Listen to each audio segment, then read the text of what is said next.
All right, before I get started, I just wanted to say how cool of a name for a conference is this? IoT Fusion.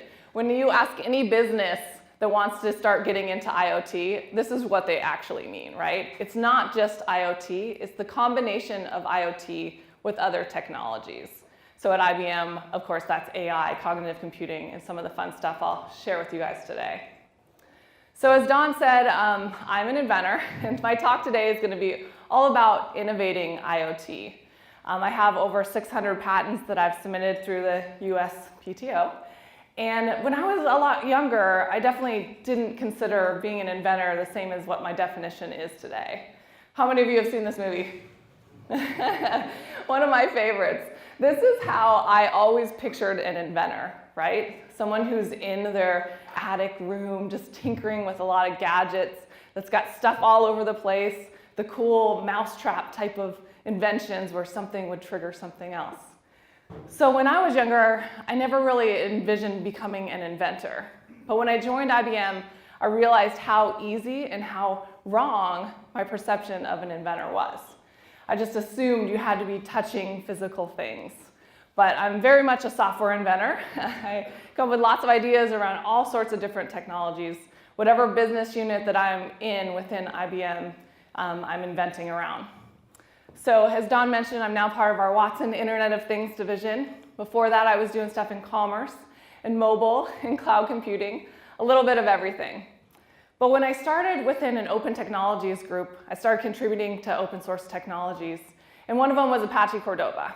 And when I started with Cordova, it was just really exciting to take the HTML, CSS, and JavaScript skills that I had and make mobile applications. So all of a sudden, I could take some of my ideas that were in my head around mobile apps, and I could make prototypes. And I went to the ApacheCon conference, and that's where I met Don for the first time. And of course, we all went and supported the other committers on the Cordova project, and I went to one of Don's talks.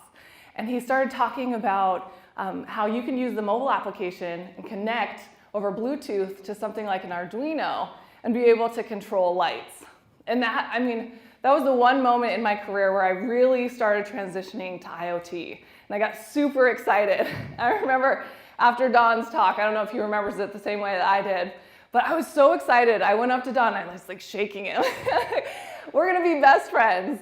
And I told him about this idea I had had for a while that I wasn't sure how to prototype. And it was around Christmas lights. So right now when you have Christmas lights, it's more in colors throughout the Christmas lights. I thought, wouldn't it be cool if you could drape a whole thing of lights over your house and use a mobile application and draw on it, and then your lights would light up in different colors, different patterns. You could leave those lights up all year round and have different things show up. So after the talk, I'm like, Don's like, yeah, we can do that. Let's create a prototype. So is this going? Yeah. So he gave me his Arduino, and that night I actually created this prototype where you could draw on a Cordova app and make the lights turn on. So now all of a sudden, as an inventor, I was kind of freaking out a little bit, like, this is so cool. Now I can actually do things that are physical. I can touch it, I can feel it, and I can show how things are working. So Don and I became best friends, whether he knows it or not. You can see the little prototype that we created. So then I started looking into more gadgets, and I started playing around with Kickstarter. I backed this project for a little board called a MetaWare that has Bluetooth, so you can connect to it over Bluetooth, and you can send commands to it to turn on this little onboard LED. I was like, okay, what am I gonna do with this? Let's make this necklace. So Don helped me 3D print the outside of the little pendant, and I was gonna make this necklace, and what am I gonna do with it? So I thought it'd be really cool to connect it to Twitter. So anytime my name was mentioned on Twitter, it would change a color. I could then go see what those tweets were all about. So again, I'm starting to play around with hardware a little bit. And at this time, I was doing mobile development. I wasn't over in IoT just yet. But the stuff I was doing and just getting into all these different sensors, I created these NFC tags that you can put on your washer and dryer. And you can take your phone to it, again, a Cordova app, tap your phone to the washer and dryer, and it'll tell you how much time's left on your machine and give you a little reminder that your laundry is done. And when this was all going on, I got asked to do a TED Talk for IBM. We did a partnership with TED. And so I went and I started talking about what the future would look like around technology. And we talked about how it's becoming the internet of everything, right? Everything's being connected. And that opens up the doors to so many different opportunities. NFC is super exciting. How many people are playing with NFC? Yeah, that's exciting. It's getting so inexpensive and it's a really fun technology, especially now that Apple announced that they're supporting it for their devices. It's not just Android anymore. So one of the Kickstarter projects that Don mentioned, I created this kids book. It's called The Internet of Mysterious Thing. And there's little NFC tags on each of the pages. So with your kids, as you're reading it to them, you can tap your phone to the page and it brings up more information about how technology works. So as you can see, outside of work, I'm like playing with all of these things that I consider to be the Internet of Things, connecting our everyday lives with other technology. And this way of thinking I brought with me to what I was doing at IBM. After the TED Talk, I got asked to join a new group within IBM within our Commerce division. And commerce is a really fun area to innovate around because we're all consumers. We're all out there shopping. So I thought, okay, how can we take this technology that we're playing with and integrate it into our shopping personal experience? So I ended up filing a couple patents related to the dressing room experience. So understanding what things you're picking up and touching and playing with, what you've tried on in the room, what you're pairing together, what shirt and pants go together. And we're using that information for recommendations. So in this case, we combined IoT sensors with machine learning. So we used Apache Mahout for, to figure out, we created this, what we call the cross-co-occurrence matrix to help you get recommendations on different products that you're trying on or bringing in with you. And those real-time actions can then change the real-time recommendations, what you'd see.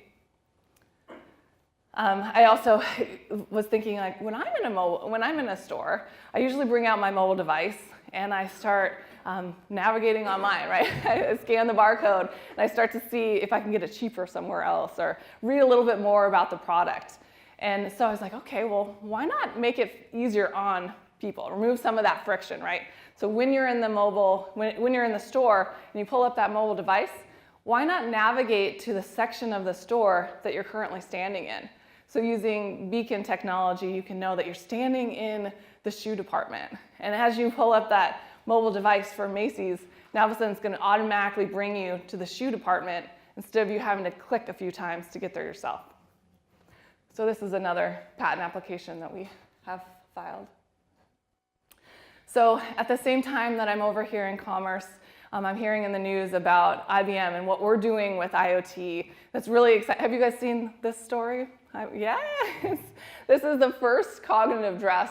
And basically, it was one of the first use cases for Watson, where we were able to read over 40,000 sources of red carpet dresses and information from people that are attending these red carpet events. And that information was shared with the designers and suggested different color patterns to use for the dress that they were creating. So it wasn't creating the dress using AI, but instead helping those designers to give them ideas on what might resonate with the people that are watching it in the red carpet event. We also used, similar to my pennant, right? They used Twitter to understand the tone in real time of people that were tweeting about the event. And these LEDs that were embedded into the dress would turn on and off and change different colors based on that sentiment. So let's see if we can play audio here. Oops. Wrong one. No. All right, let's see. There we go. When Whirlpool builds an appliance, they put everything they know into it. But once it's sold, there usually isn't a way to keep improving that product.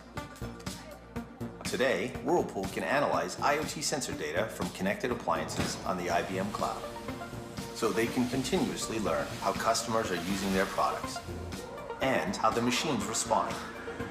Harnessing data to make great products better. That's what the IBM cloud is built for. So again, I'm over in Commerce and I'm seeing commercials like this out about IBM Cloud and what we're doing with IoT, and I'm like, this is my laundry idea. These are my NFC tags, only way cooler and way more expensive. But what they were able to do is add those sensors to the washer and dryer, like it said, to figure out how people are using the machines. You can use that information to suggest that you might be running low on detergent and reorder for the customer.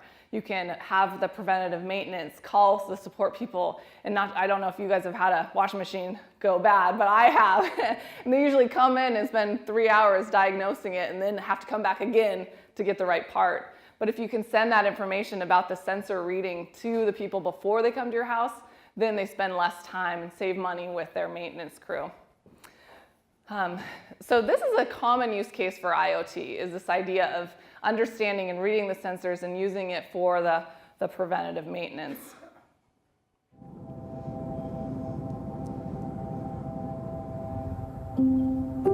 I know you, friend.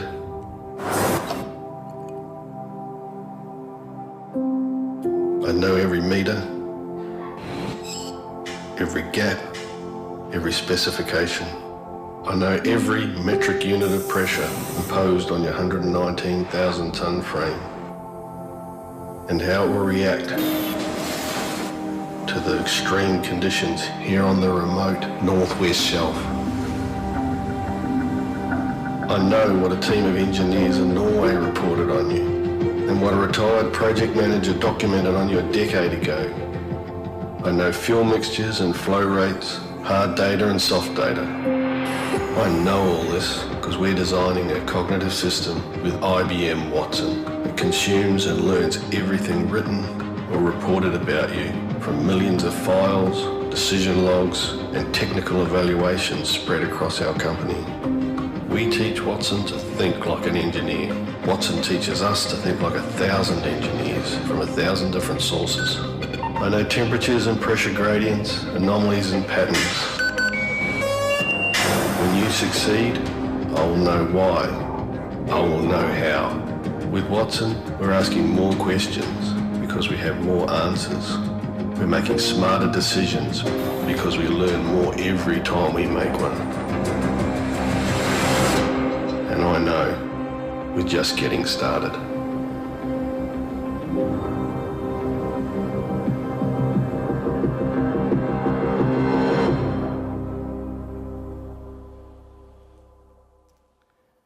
So this is IoT Fusion, right? So it's using the sensor information and helping regular engineers learn a little bit more and do better with their job. Every time I watch this commercial, I get chills because it's so exciting to see what technology can do, especially IoT with that machine learning aspect to it. So when I saw this, I'm like, I need to get over to the IoT group. I'm over in Commerce, and this is really exciting. This kind of stuff that is applying and helping everyday people from your washing machine all the way up to big industrial use cases. And so I asked around, like, how do I get into the IoT group, and ended up getting pulled over. And around the same time, this story came out about rhinos. That it was kind of sad. It said over the last decade, over 7,000 rhinos had been killed. And in 2016, over 1,000 rhinos had been killed. And at that rate, more rhinos would die every year than were born. So pretty soon they'd be extinct. And so some university students that were nearby one of these game reserves, they noticed that there was some patterns in the way animals reacted to different threats. So when a lion was around, for example, the animals would scatter very differently than if a helicopter was landing with poachers.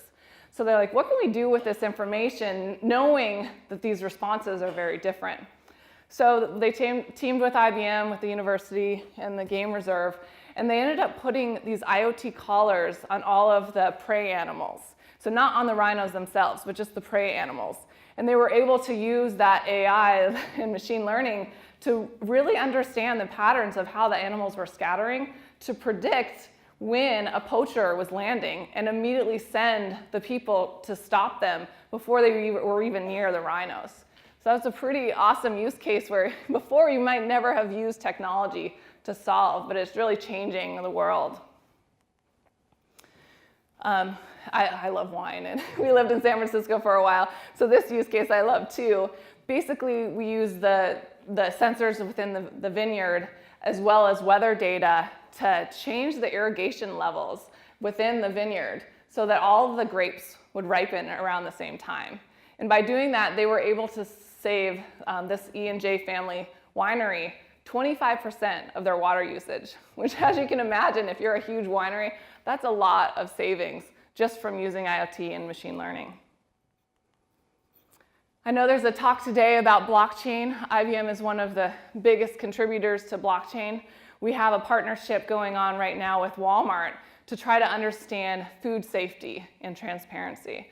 So right now there's over 50,000 different food SKUs, right? We have access to go and buy, and this is trending towards an unlimited store. So it's really hard to understand where every single piece of product came from. But using something like blockchain, you can start to understand everything along that supply chain, where different pieces of food were moved, to know if there was an outbreak, whether or not it's affecting some piece of food. I read a stat that for every 1% that reduction to the food illness, like disease, saves the US economy $700 million. So this is a huge opportunity.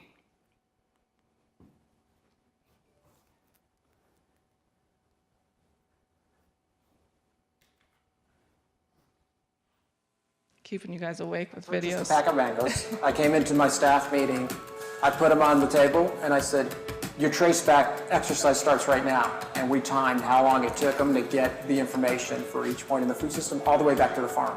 And I'm not going to give you the results after the pilot, but we have, it's going to be good. When a customer shops in our stores, we know they expect great prices. We know they expect fast, clean, and friendly service. But an unspoken expectation is that they expect the products that they buy in our stores to be safe. You know, when there's a food event or a food scare, what you want to do is you want to be fast, but you want to be right. That food product is guilty until proven innocent. We at Walmart will actually pull all the product until we know what is the implicated product, and we can put the safe product back out. And so imagine if we could pinpoint with certainty within minutes, not days, that it was the implicated product. Walmart and IBM are working to make that a reality. If you think about the food system, it's pretty complex. It involves farmers, processors, distributors.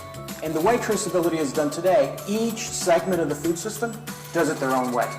Most actually do it on paper or on systems that don't speak to each other. And so you can never have a full view of what's happening in the food system. What we hope to do with blockchain is bring all food safety system stakeholders and collaborate so that we do it one best way. We can do it very quickly and efficiently. Blockchain is a digital ledger that allows different segments of the food system to capture information about the product, what they've done to it, where that product has been. If we're linking that data with other data points, the Internet of Things, all that information will yield to insights that will allow us to have a safer, more affordable, and sustainable food system. But we don't believe traceability is the goal. We believe that transparency is the ultimate goal. Blockchain will give us the ability to not only track where food came from, but how it was produced. Was it produced safely? Was it produced responsibly? Is it sustainably grown? How many dates of shelf life are left on that product? The food system is a shared responsibility, and for blockchain and traceability and transparency to work, we need a lot of people working together. So we're excited to be working with IBM on this blockchain initiative. But it's not just Walmart and IBM. We actually have some of our suppliers participating in this pilot. We've got some universities also participating in the pilot. And so we'll make sure that all stakeholders work together for a safer and better food system.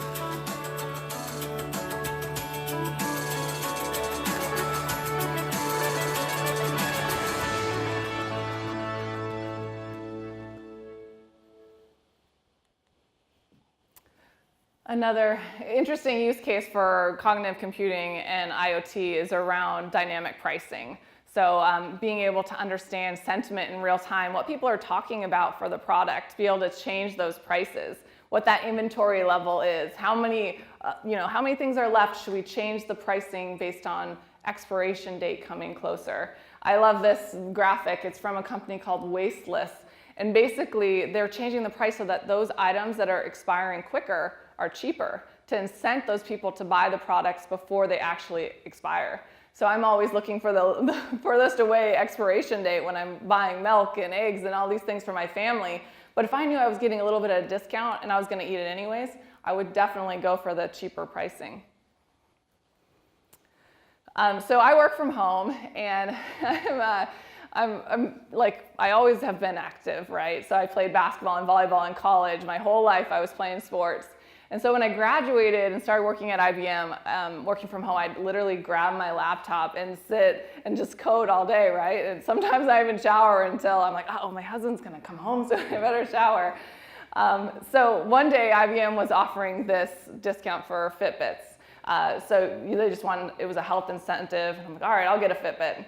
So I started wearing the Fitbit, and it was around 3 p.m. And I looked down at my Fitbit, and it said that I'd only walked like 250 steps. And I was like, it was an eye opener for me. I'm like, what? How am I that inactive? So I got a gym membership and never went. It was too inconvenient. I started walking around the block at lunch and stuff, and still it was really hard to get that 10,000 step minimum.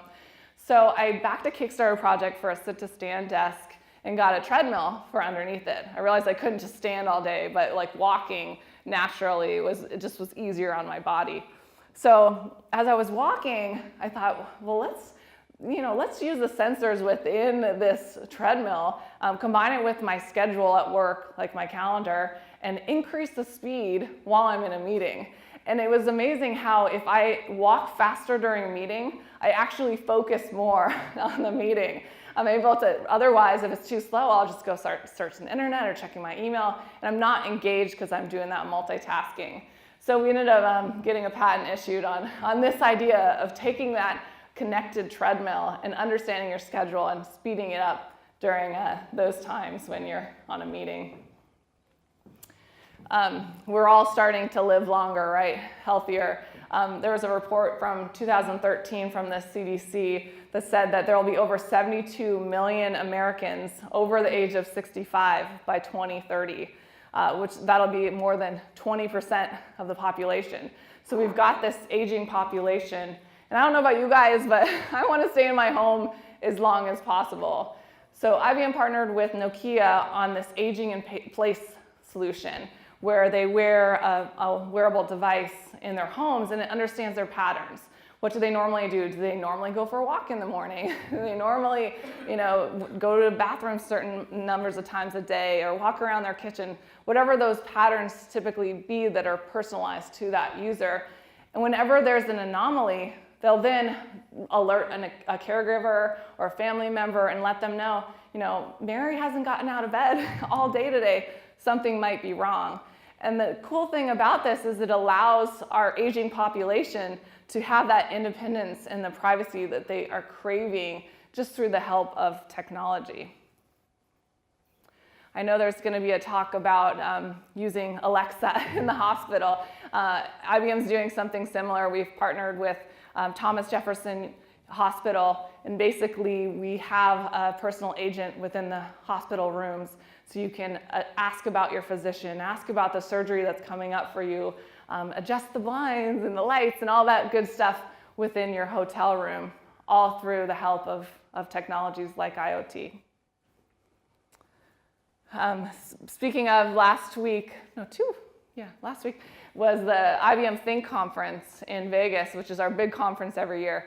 And we announced what we call Watson Assistant. And I like to describe it as our enterprise version of the consumer Alexa or Google Home solution. So we're targeting more of the enterprise customers with voice, but also allowing you as a business to maintain your brand identity. So rather than saying, hey Google or hey Watson, instead it could be hey BMW, hey whatever your company and brand is. And it allows you to control the data. Right now with something like Alexa, you don't really understand how people are asking, what are those questions that are coming through. This allows you to control all of that data from your customer. So part of my day job within Watson IoT, I run a team called the App Factory, and we're looking at these different IoT use cases and the different clients that are coming through saying, this is what we want around IoT. And a lot of those voice use cases are coming through. So we're focused on 2 solutions this year right now. We'll bring lots more. It's kind of like a startup within IBM. But one of them is around IoT and Watson Assistant for Automotive, and another one is around energy insights. But our Watson Assistant for Automotive, we we had showcased last week at Think. So I want to show you a little video. That's a great still right there. Let's see. Hi, I'm Seacat DeLuca. I'm a distinguished engineer at IBM within our Watson Internet of Things division, and we're here at Think 2018. Watson Assistant was just announced today. It's our big play for our personal assistant. It's a Maserati with Harman integrated with Watson Assistant. So exciting to see the technology come to life in a vehicle, especially the ability to be hands-free and ask questions to your vehicle and being able to know, why is this light on in my car and what does that mean? Do I need to pull over now or can I keep driving a little bit? There's so many sensors already in the vehicle, and to be able to get access to all those sensor readings and the data in real time when you actually need it. Like, you need to know right now so you don't get into an accident, or the context of things around you. It just makes sense. Anytime you can touch and feel software, that's why I got into IoT. Writing the code is exciting, but when you can see a physical thing and touch it and sit in the car, it's so exciting. This is the best experience. That was me trying to hide my excitement of being in the Maserati. It's like a $185,000 car. I'm like, oh, I'll sit here for a little bit. But it is really exciting, and that one there's a lot of screens and touching going on.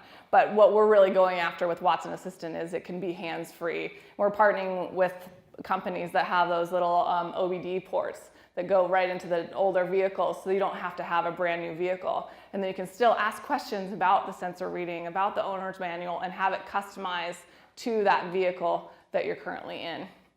So I love that use case because cars make the most sense for being hands-free, for sure. All right, so there's a few other fun use cases of IoT. One of them is around art, and in this example, it was an exhibit called the Hidden Portraits, and what they did was they took a bunch of content around Nikola Tesla, and read about it to figure out what his personality was like, and then had this art exhibit that was created that was supposed to show that he had an artistic side to him. It's a little weird, but they all use the Watson APIs to understand the sentiment and tone of his previous readings. All right, tax season is coming up. Who still has to do their taxes? I do too. The tax code is complicated, and in the past I always used TurboTax or something like that. But last year I decided to try out H&R Block because H&R Block partnered with Watson, and basically what they did was they read the 74,000 page long tax code that changes every year. They read that in. They also asked all the tax experts what the most common questions that they heard around taxes were. And now when you're going through with an H&R Block specialist, I even saw there was a little Watson logo on the bottom when I was doing it. Watson was suggesting ways for you to do savings that you might not have known about because it was buried in the tax code somewhere. So I actually saved more with H&R Block. I did the TurboTax myself at home just to compare, and then I went into H&R Block, and it was more expensive to pay the guy to do it, but I saved a lot more money. We were two dumb kids, full of grand ideas. We knew this would end from the start. It's not easy. No, it's not easy. It's not easy breaking your heart.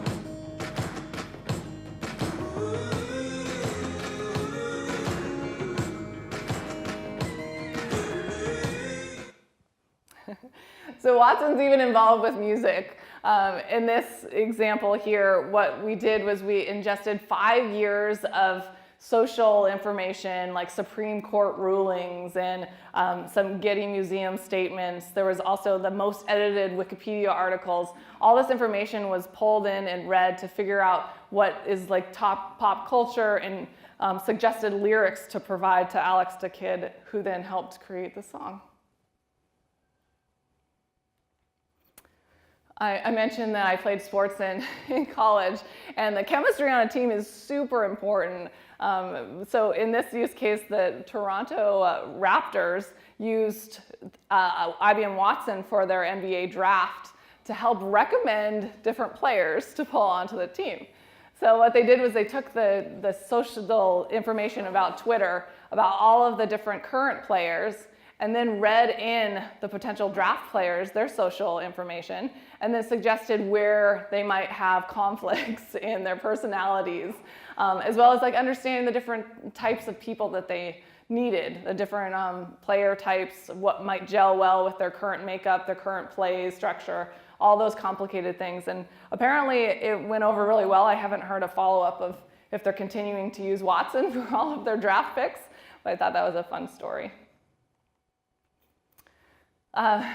Watson is even being used to create film trailers. So in this use case, what they did was they took the horror film Morgan. Has anyone seen that? I haven't either. I'm scared of scary movies, so I haven't seen it. But what they did was they ingested 100 horror movie trailers into the machine learning system to try to figure out what made the trailer scary or not scary, right? And so they created 10 different scenes from the movie itself. So the movie is about 90 minutes long. And they took 10 scenes out of there that they thought were scary enough to be part of the trailer. So they were able to trim it down to 6 minutes. So they did what normally takes 10 days to a month for a movie editor to do. They did that in just 24 hours. So here's the trailer. So if you don't like scary movies, close your eyes.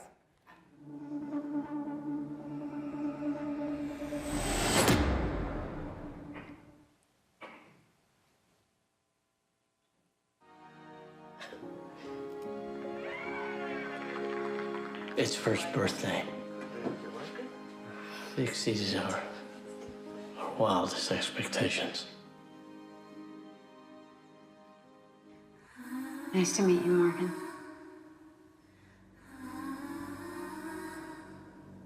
Nice to meet you, Lee.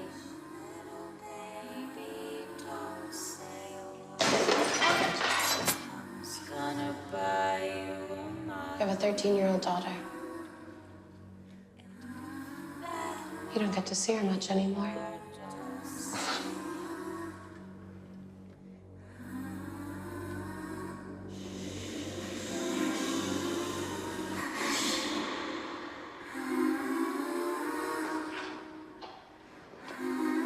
Skip, don't go in there, okay? Don't what? Don't you go down there, Skip!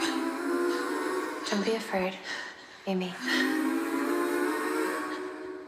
I have to go say goodbye to Mother.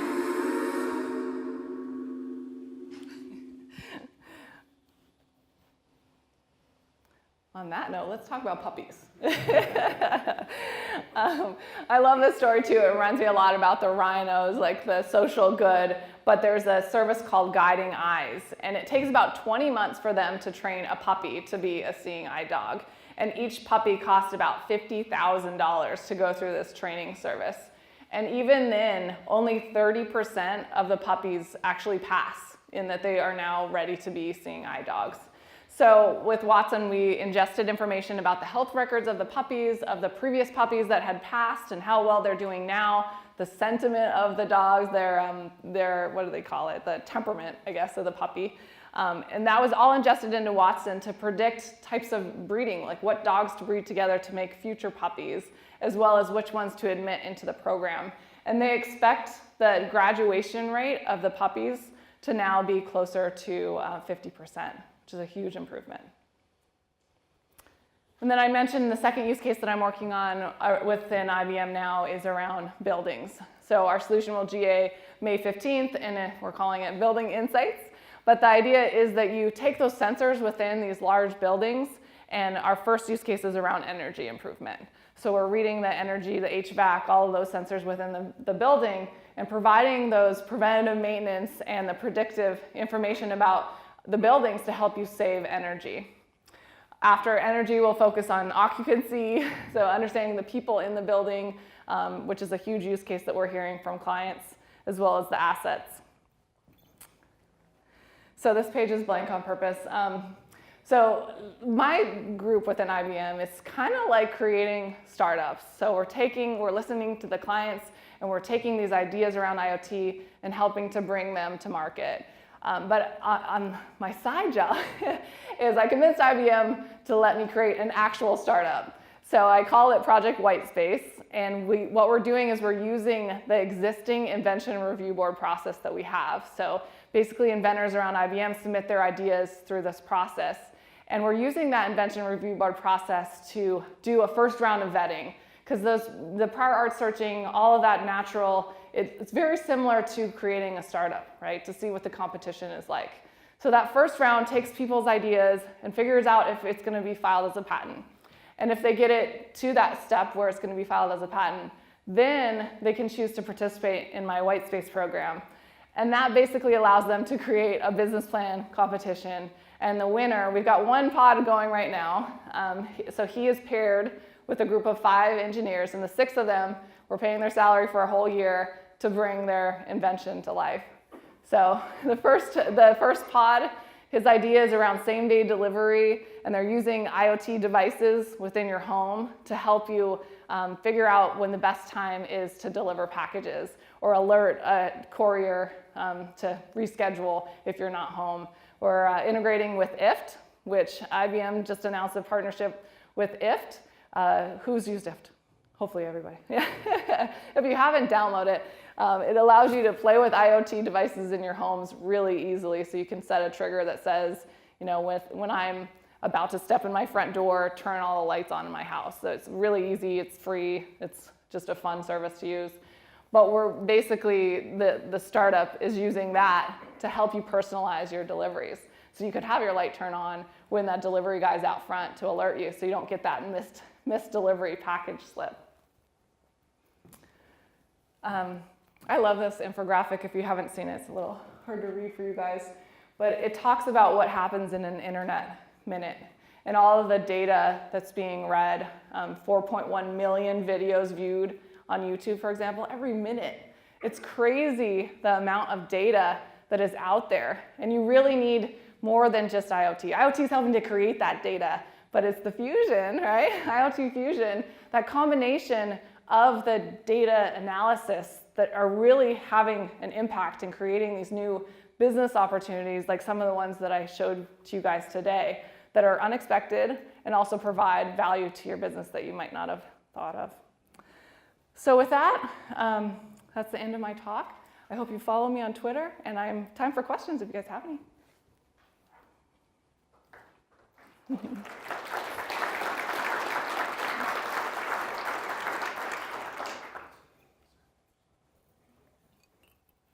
First off, thank you so much, Lisa, for the talk. It was very informative. Quick question on your last slide. You were talking about the internet minute and all the data that's transferred. With the scandals like the Facebook scandal and the data that was exposed there, and with the Internet of Things, there was prefaced how sometimes that exposes Wi-Fi passwords.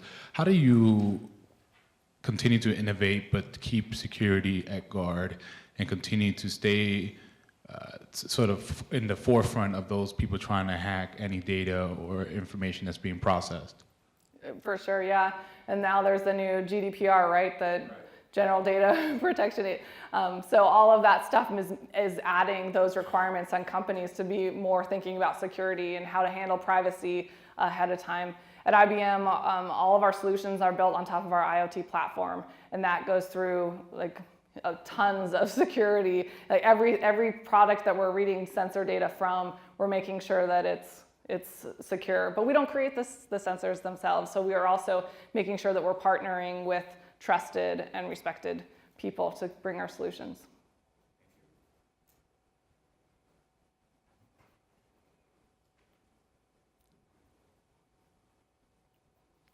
Here's one. Question I have, you brought up,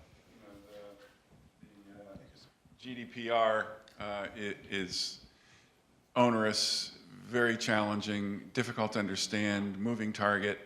And you were talking about Watson looking at how people use devices in their house, aggregating that data, and facilitating, organizations to make decisions based on that information. How could that possibly work with the new EU regulations? Yeah, we're going through those trainings right now at IBM, so every single employee has to learn about GDPR and make sure we understand it. Basically, in that case, it's all opt-in. We're being very clear about what we're using your data for and like why it's important, like why you should share it. So you could decide what kind of information you're willing to share and what it's being used for. So IBM isn't sharing it with other people, for example. We're only using it for the sole purpose of the aging in place solution of helping you stay in your home. So if it doesn't provide that value to the end user, or you're collecting information that's not relevant to the current use case, then absolutely GDPR makes it a little tougher to learn too much about somebody. Right here. One of the use cases you brought up. Hi, Karen from Machine Q. A lot of the use cases you brought up seem to need some type of tag to track or trace, etc. Are you seeing the prices of them drop, or innovations there, neat companies that are doing those types of tags? Yeah, absolutely. There's a new solution that they're piloted right now, so it's public, I can talk about it, but it's coming out of IBM. It's called Instant Checkout. And it's kind of IBM's similar to Amazon Go, but the idea is that all the products in your store have RFID tags. And that has been significant. The cost is usually too expensive to get them on all your products to be able to do something like that. But they were able to get it down to just a few pennies, so that it's like significant. And the way their solution works is they have a Bluetooth technology. So you literally go shopping with your regular shopping bags, you put your stuff in, and then you go and set it on this thing, and it instantly knows everything that's in your bag because of those RFID tags. And then you tap your phone and go. It's super cool. And so Amazon Go requires a lot more infrastructure, right? They have cameras everywhere, and it's more expensive from what I've heard to actually integrate and do something like Amazon Go. This is going to make it so that any retailer can participate at low cost.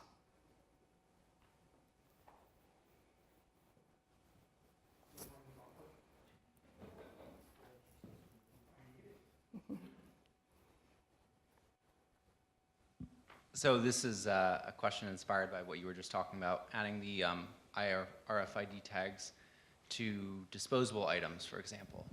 When you start doing that, has there been any thought into how to possibly recycle those items or recover those electronic waste?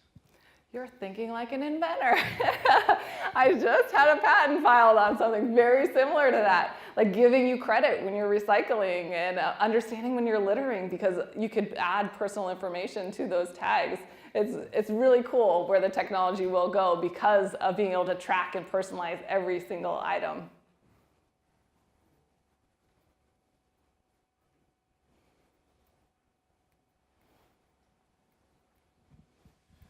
Do you, as an inventor, find it hard to keep the focus of what you're trying to invent on the value for the user and not get caught up in the super coolness of the thing, and you want to jam this cool new technology or this cool new toy that you just learned into the product for the coolness sake? No, I always go coolness first. I mean, always forward thinking, like what would be the crazy idea and how cool this would be. But that's why we have an invention review board process, right? So we've got subject area experts that review patents and decide whether or not this is valuable for IBM to file a patent on, because patent filing is not cheap, right? So we need to make sure that we've got ideas that are actually going into our products or have that value to the end user. But I love to think future.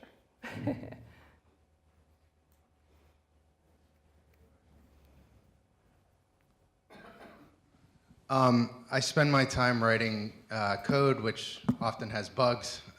So has there been any effort to analyze source code and try to reach some insights from all the source code that's littered everywhere, especially like the NPM repositories?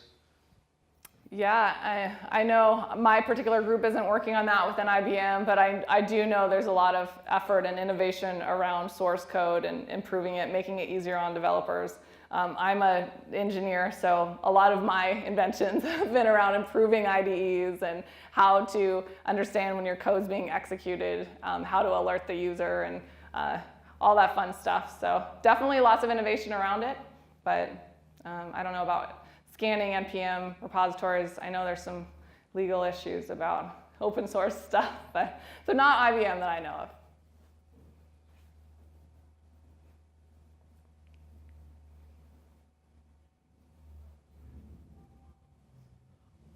Is there a conversation about what happens with minors and school children when IoT Fusion kinds of devices are used in schools, in K-12 schools? Yeah, I have small children. I wrote an Alexa skill, for example, around my children's book, The Internet of Mysterious Things. And my Alexa skill will just tell you a random fact about IoT. It's not anything fancy. I was like, I want to play around with writing an Alexa skill. But when I first submitted it, they hit me with the COPA law, saying that if it's directed towards children, you have to be really careful. You can't collect personal information. There's a whole legal stuff around when you're targeting children. So there's toys, for example, around IoT. There's I think they call it the cognitive Dino or something. It was a Kickstarter campaign that had Watson embedded, but it was intended for children. So absolutely, they had to go through very strict rules on what type of information, what kind of questions they could ask, and what they're collecting about the children.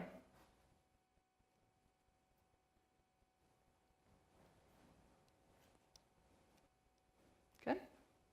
All right, well, you guys can find me. I'll be around today if you have any other questions. And follow me on Twitter. Yeah.